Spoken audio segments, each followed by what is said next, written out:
It's 3 in the morning, and I wake up again. It's always the same every single night. At 3 in the morning, even if I am in a deep sleep, I will wake up, and now it feels more like a routine than an annoyance. I go to the bathroom and stay there for 5 minutes, or is it 10? Damn, I guess I forgot to buy toilet paper again. Well, I'll do it tomorrow. I take a look out of the window, and what I see is just the rainy neon-lit streets of my city. It's been raining for a few days now, and there is no sign of it stopping anytime soon. I gotta say, I do enjoy the rain.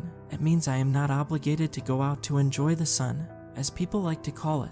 I'd rather stay in this trashy apartment that I pay way too much for than go out to socialize. Why even socialize nowadays, when everyone is connected through the power of the internet? Seeing people wandering around the streets this time reminds me that some people like to go out. It's been a while since I was out with someone, maybe a few years. Well, it doesn't matter at this point. Walking to my computer, I am reminded that the table needs some cleaning. All that I can see are the empty takeout boxes here and there, also that damn dust. I just cleaned it a few days ago. Why does there have to be dust? It's so annoying.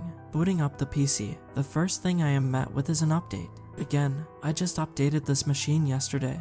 And again a new update. Guess I'll wait then. What else was there that must be done each night? Oh yeah, I have to take out the trash. Looking around, gathering all the bits and pieces that are on the floor just reminds me of how lazy I am. This must be the depression that haunts half of the population nowadays. I have no energy to do this, but it must be done before I can sleep again. Putting on my winter jacket feels really warm and comfy, almost like a soothing, warm blanket. Feels like I am being hugged. Well, if I could remember what that actually feels like. Going outside is not easy. The rush of anxiety that fills my body every time before I know I have to leave paralyzes me. I can't move my feet, nor can I turn the door handle with my hands. It's always been like this, and I hate it. What if I forgot to leave my keys? No, they are in my pocket. Did I forget the stove on? No, I didn't use it. All these thoughts invade my mind, and I just can't move.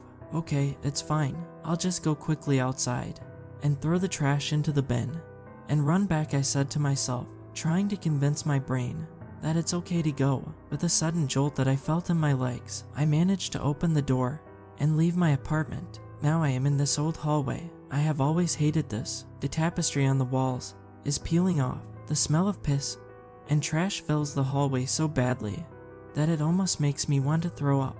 But it's fine that I can do this. While walking down the hallway, I can hear most of the conversations in the other apartments. The walls here are so thin that you can hear a lot if you pay attention enough.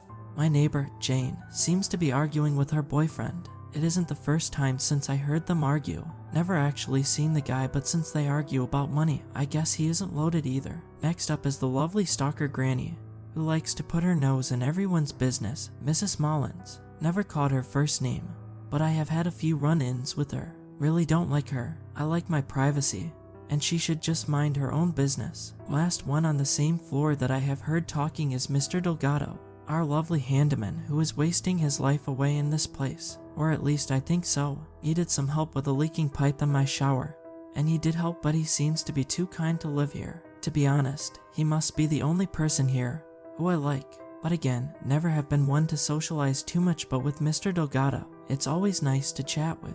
I always use the stairs since that elevator is not trustworthy at all. I don't have enough fingers to count how many times that elevator has gone stuck and some poor bastard had to wait for hours for the repairman to come get them out from there. Getting into the lobby area of this place, all I can always see is the two men just laying on the floor next to the door. From the looks of it, they seem to be high on drugs. Never have been too sure if they actually live here, or maybe they are just homeless. Stepping outside into the rain, I feel like I have been cleansed of that filth that I just walked through. As the rain droplets hit my face, I feel like I want to stay here, just stand in the rain and let it wash all of my worries away. But unfortunately, life does not work that way. Suddenly, I lose my footing as a much taller person than me bumps into me but walks past me into the building that I came from.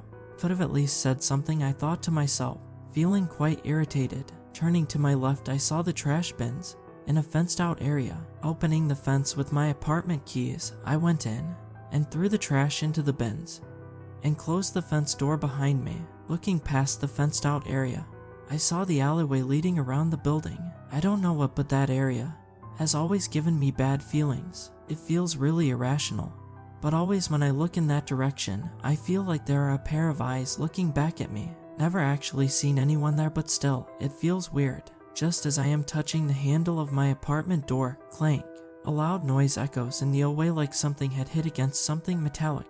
Panic goes through my whole body as I open the door to the building quickly, and without a second thought, rush towards my apartment. When I get inside, exhausted, collapsing next to my bed, I feel safe again, anxiety slowly exiting my body as my breathing steadies. Maybe it was just a cat knocking over a trash bin, or maybe just a wind blew something over. Well, it doesn't matter, it's fine now. Let's see if that update has finished. As I slowly get up and walk to my PC, I am greeted with a blank screen and no power. Am I actually this unlucky? And the power went out. Trying to flip a light switch does not turn the lights on. Well damn, I can't go to sleep before checking my PC, so I guess I need to go wake up Mr. Delgado. I hate this. I have to leave the apartment again. Well, it must be done. As I walk closer to the door, a sudden dread fills me up. For some reason my body is telling me not to go close to that door at the moment. I have never felt this scared in my whole life. What the hell is going on? It's just a door. Getting closer and closer to it makes me want to throw up. Is my brain now just screwing with me for laughs? No, I will go to the door. I need to if I want to sleep tonight. Every step I take feels like the door is moving away from me, like it doesn't want me to get close to it. Doors don't move. This is just my brain playing tricks on me. This has literally never happened before. Why now? I have done as I always do. This night is no different from the other nights. Wait, a sudden realization hits me like a bolt of lightning when I remember that this night does feel different. The man that bumped into me, that has not happened before. Of course not, because it's not like I get bumped into every night, but something about it feels different. Like a blink of an eye, I am at the door to my apartment. My body is trembling, my legs won't stop shaking, and my hands shake so much that I could shake a cocktail with these. As my head is pressed against the door, I can hear something. It's loud, like heavy footsteps, heavier than normal. They seem to be coming from the direction where the stairs are. Maybe they are going down. I really don't want anyone else other than Mr. Delgado to see the state that I am in. He is just on the other side of this hallway. Just need to open the door and walk over to the other side. Wait, the footsteps. Why are they getting louder? Are they walking in this direction? There is nothing else here other than me and Mr. Delgado and Jane. Maybe it's the boyfriend. No, it can't be, since I would have heard those footsteps before. Damn, is my brain again lying to me? I need to check. The peephole is just there, but for some reason I really don't want to look there. My body tells me to not look. Footsteps stop just outside of my door, between me and Mr. Delgado. It's so quiet now. Why? I need to look. Come on, Mike, you need to look. I look. What do I see? An eye staring back at me from the other side. I can't move. I am scared to move. This yellowish eye keeps just staring at me. Can they see me? I need to leave, now. I force myself to move away from the door and grab my phone quickly. The only way out is through the fire escape that leads to the hallway. The fire escape has not been maintained in a while, making it really unsafe to descend. But it's my only choice. As I am moving towards the window, I can hear the person whistling on the other side of my apartment door. A low, playful whistle, almost like they are just playing with me. Why me? I have not done anything to anyone. Am I just a random victim now? Or is this just an elaborate prank? I can't stop. I have to leave. As I push up the window, I realize that it doesn't move. Why? There is nothing weighing it down or anything. Am I trapped here now? I need to hide now. Under the bed is the only place I can fit. Damn, it's so obvious, but it has to do now. Before I hid myself under the bed, I grabbed a knife from my kitchen to make sure to protect myself if I am found. It was so dusty and dirty under the bed. I have not cleaned it in a while, and I can see some candy wraps and some clothing here, all covered in dust. It doesn't matter now. I can't keep thinking that now. Moving my glance towards the door, I can see it's wide open. When I didn't hear anyone unlock it at any point. As I am moving my head around under the bed trying to see if I can spot the person who broke in, I can only hear that whistling. And then I hear them speak in an unnaturally soft voice. Finders keepers. I keep what I find, even if it doesn't belong to me. Be it an object or a person, they will be forever mine. As a man that walks, I take what is not mine, says the person in my apartment that I can't see. Moving my glance towards my feet where the foot of my bed is, I see a pair of large feet.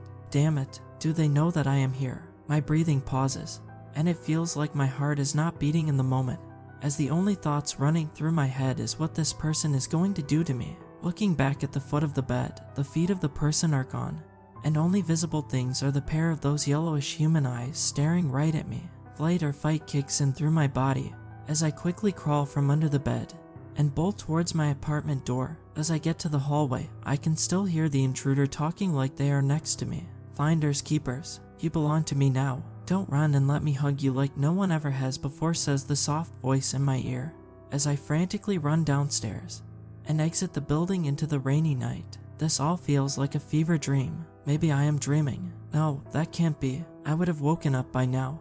But it doesn't matter, I need to call the police now. As I am beginning to dial 911, I look up at my apartment window and I see a face. It's pale white with those damn yellow eyes, piercing my very soul. But what gets me is that wide grin. It's unnatural. Normal human mouth can't stretch that much. It's almost like their grin is going from ear to ear, exposing those pure white teeth.